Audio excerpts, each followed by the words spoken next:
Clinton came to visit us at the church. I remember when we went to 13 services. But then at the same time when I walked in this building, I envisioned the family and your kids being here.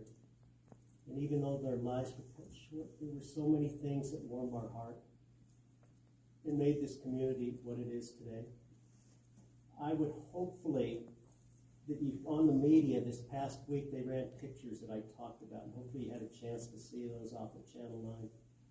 What I would encourage you, and I know many of you have been there, but whenever I need time for strength or reflection, I go over that memorial and I read the comments that these families have made. And that gives me strength, knowing what these families shared with us. It truly is an inspiration.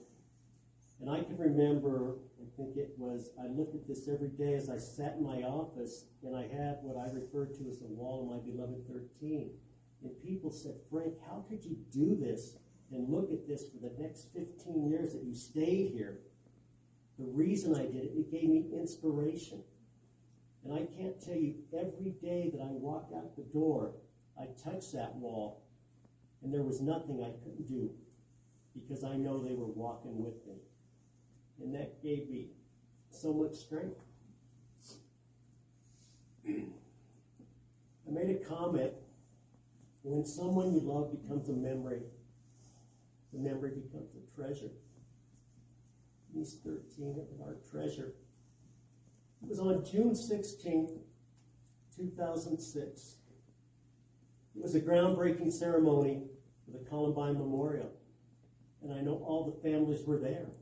And I can remember we were standing there, Dawn, and President Clinton and I, and Secret Services said, should we continue? And we had umbrellas and we went up there. And I'll never forget these words. And if you look to the screen to the left, Dawn stated, they're here. Can you feel them? Our angels. And all of a sudden the rain stopped. And it gave us hope and inspiration. And in 2022, I was presenting the school resource officers. There were about 2,000 school resource officers from around the country, and I did a presentation over to Gaylord, and it invited them to come. There was about 500 police officers, and they walked to the memorial, and it is thundering lightning, and the executive director said, Frank, what do you think? And I said, give me a second. And I read that quote again, and I read the names of our beloved 13. And when I finished, there were blue skies and that rainbow appeared. And I knew they were there. And I am going to go out on a limb, and I'm not a meteorologist, but I am willing to bet by the end of the day,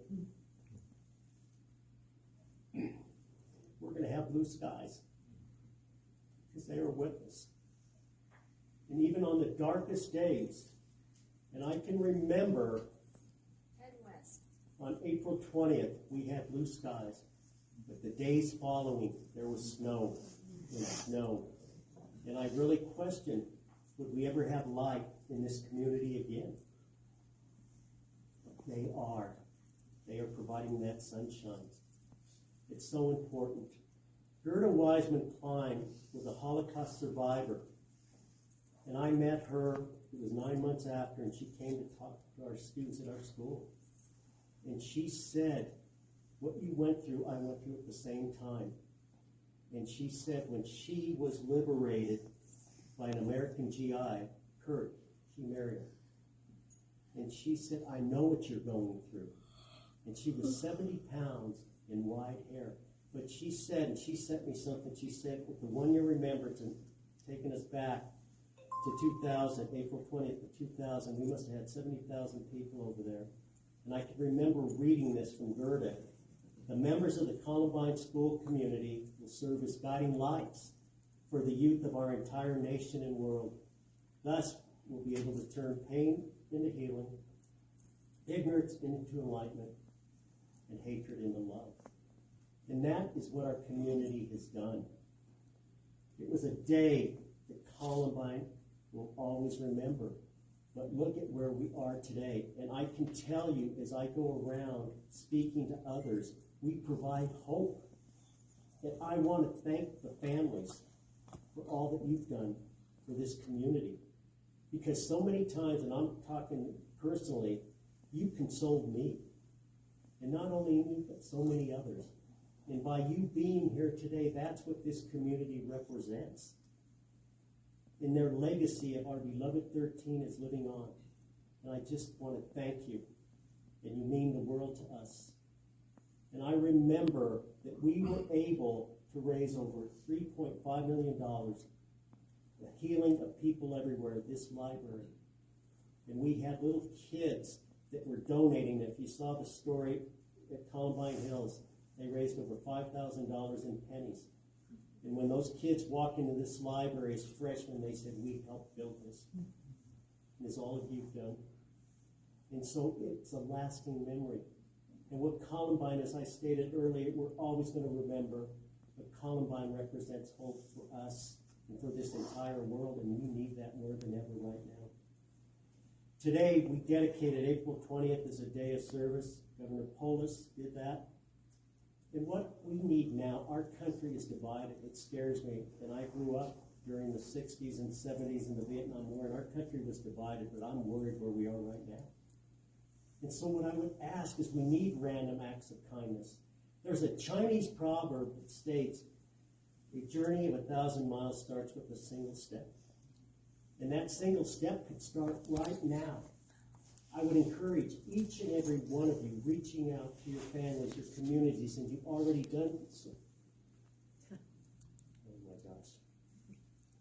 We see blue coming. 13 acts of kindness. And those little steps could make a difference. And that's what this is all about. And I assure you, as long as I'm on the face of this earth, in memory of my beloved 13, I refuse to be helpless. I refuse to be hopeless. I refuse to give in. And I will not let evil win. And I can make you that promise as I stand before you. And I am so appreciative of all of you. So what I would ask, we are Columbine, Rebels for Life, blue and silver. And they are, just as the skies are going to be blue on our way home. They are here with us. And I truly believe that. I would encourage you today to take care of yourself, whatever that means. And each person does things differently. But please be safe and take care of yourself. And I am just extending blessings and love to each and every one of you. Thank you.